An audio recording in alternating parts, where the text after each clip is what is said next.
book that we're going to be. All right, so here's the book that we're going to be reading, Dark Water Rising. Let's look and go ahead and start with the back. It says, I looked and saw water rushing in from Galvin Bay on one side and from the Gulf on the other. The two seas met in the middle of Broadway, swirling over the wooden paved blocks, and I couldn't help but shudder at the sight. All of Galvin appeared to be underwater. Galvin, Texas may be the booming city of the brand new 20th century, but to Seth, it is the end of a dream. He longs to be a carpenter like his father, but his family has moved to Galveston so he can go to a good school. Still, the last few weeks of summer might not be so bad. Seth has a real job as a builder and the beach is within walking distance. Things seem to be looking up until a storm warning is raised one sweltering afternoon.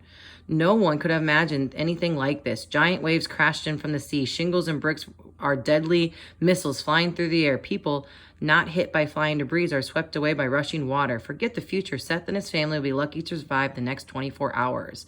So him and his family are going to be dealing with some sort of a natural disaster. So let's go ahead and start with chapter 1. Chapter 1. The train clicked on its track, rumbling past cows' pastures and summer-parched fields of grain and hay. Open windows funneled dust and straw into my face, and all around me, sweaty kids whined their discomfort. Mama dug in bundles for crackers and cheese, bread and jam, and anything to distract the little varmints from the sticky heat.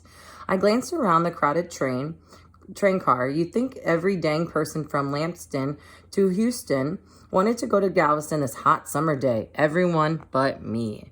I shifted under the sleeping weight of a 4-year-old Kate, limp and sweaty in my lap, and dark curls fell across her face. Seems I couldn't breathe twice anymore without Mama saying, "Seth, could you button Kate's shoes for me?" Or, "Quick, Seth, wipe that runny nose." And every blasted time Mama's hands were white with flour, she'd holler, "Seth, you have to take..." Sorry, I'm going to get this face.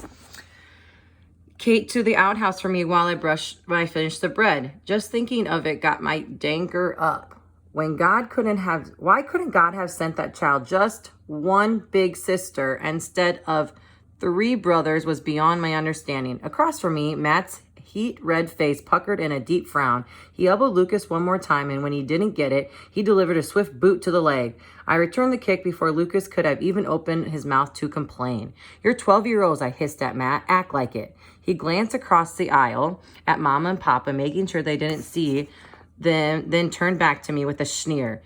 "Where's your apron, Seth?" he whispered. "If you're going to sound like Mama, you ought to look like her, too." He nudged Lucas again. "Besides, you can take it, can't you, Big Luke?"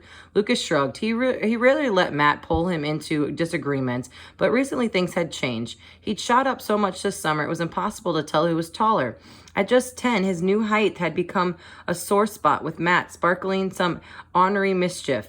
Most of the time, I ignored it, but today was different. The train swept towards a spiny trestle strung across the Galvin Bay and rumbled into a fragile network of piling and trails. Mama stiffened and reached for Papa's hand. I glanced out the window at the green water all around and felt a bit like a kite flying too close to the waves. Dragged towards the long, narrow island that was sure to be my undoing, and it was all my uncle's fault. Galveston is fast becoming the New York City of Texas, Uncle Nate had told Papa just 2 short weeks ago. It's the 3rd richest city in the country by popularity. We have electric lights, electric streetcars, local and long-distance telephone services, and 3 big concert halls. I peered at the miles of wharves ahead, crowded with steamships, scooters, and fishing boats, and beyond the forest of masts, I saw 3 tremendous grain elevators. 1,200 ships load and unload cargo here every day, Uncle Nate had been quick to add. More proof, I suppose, that Galvin was the booming city of the first 20th century. It was true my uncle's lumber business had done well, but Uncle Nate thought Galveston would improve his younger brothers a lot in life, too. I watched him that day through the porch window, spouting his case for moving like some highfalutin Philadelphia lawyer. The 900 centrist is projected to be better than 37,000, he said, puncturing the words with a chewed cigar, and all these people need houses. Stores and offices, there's big money to be made there, Thomas. The foreman's job could open the door to your own construction business.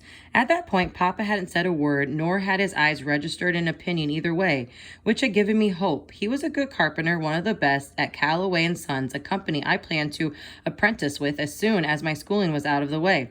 Remember, Uncle Nate had continued, Seth is almost 17, time to settle his future. I waited for Papa's answer, but he'd always been slow to share his mind and slower still to change it.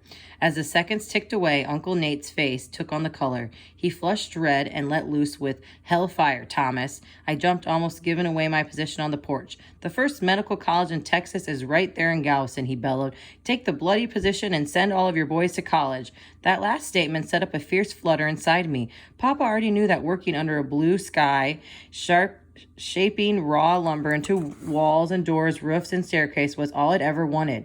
But he'd also been clear about what he wanted for his sons. If he thought Galveston could ensure any of us a profession in medicine, we'd be on the next train out of Lampasas for sure. I'd likely to end up spending years poring over books and cadavers and the rest of my life shut up inside a small white room, patching up boils and broken arms. The probability of that happening squirmed inside me like a belly full of grub worms. Uncle Nate poked his cigarette between his teeth and gave Papa a lopsided grin. "I can get you a nice furnished rental close to the beach. You know how much Elsa and the kids would love that?" Mama would love that, and I held my breath while the vacant expression on Papa's weathered face shifted. I saw a small glimmer of excitement, but it was the hunger in his eyes that finally made me clench my teeth with dread. The same kind of hunger that had always sharpened his words and defined his face when he talked about his son's future. If I didn't think of something fast, my Callaway apprenticeship would be good as gone. I had no great shakes at arguing at a point with Papa, but thanks to my uncle, it might have been easier to empty the Lampasas River with a bucket than change the mind about taking one more schooling. By the time Uncle Nate left, Papa was convinced that Galveston could provide enough money to see all three of his sons through college, and he was running full crescent to make sure that we had the chance. Still, I had to try. I waited till I caught him sitting alone on the porch to remind him of how much he had already taught me about woodworking and how more than anything I wanted to be a builder, just like he. He let me talk, but I could see it wasn't doing much good. I finally threw up my hands. "I just ain't got what it takes to be a doctor, Papa." "Heavens, Seth, the correct word is haven't." I blew out a frustrated breath. My whole life had gone to blaze, and he was correcting my grammar. I knew Papa had never had a chance at much formal schooling, but I'd seen him study every book and paper he brought into the house. There wasn't much he didn't know, and little he tolerated when it came to incorrect language or bad manners. He'd been known to wrap a grown man's knuckles with a knife handle just for reaching across the table for the salt instead of asking for it. Later, Mama told him he'd been lucky the man was a good nature enough to not lay him flat. I knew early on how Papa valued education. That was why I'd stuck with school when all my friends had gone to find paying jobs. I promised him I'd graduate before I applied for carpenter apprenticeship at Callaway. More for his peace of mind than mine. It was a promise I planned to him, but I sure didn't want to put my life on hold for longer than that. "If you didn't like medicine," he said, "then look into law or maybe engineering." "But Papa, it's not what I want. You know that." His jaw tightened and his leathery face looked on a hard, withered look. "You're too young to know what you want," he said and the discussion was over. Far ahead, the engine bleached steam and the train slowed. Kate blinked, rustled by the shuffle of passengers, pulling away leftover food, gathering bundles, and straightening hats. She raised her head, and wet curls stuck to her heat-flustered cheeks. I pushed her off my lap and onto the seat beside me, but she scrambled right back up. She leaned across my shoulder, peering out the window for a better look at what was ahead. "Is that Galveston out there, Seth?" "Yeah, that's Galveston. Sit down. Where's Uncle Nate?" "Don't worry, he'll be here. Now sit down, like I told you." "But I can't see him. Where is he?" Matt, always quick to show his impatience, rolled his eyes and let out a groan. I glared at him, sitting there like he was the biggest toad in the puddle. What did he have to complain about? I was the one who had always had to watch out for Kate. I was the one who was expected to answer all her foolish questions.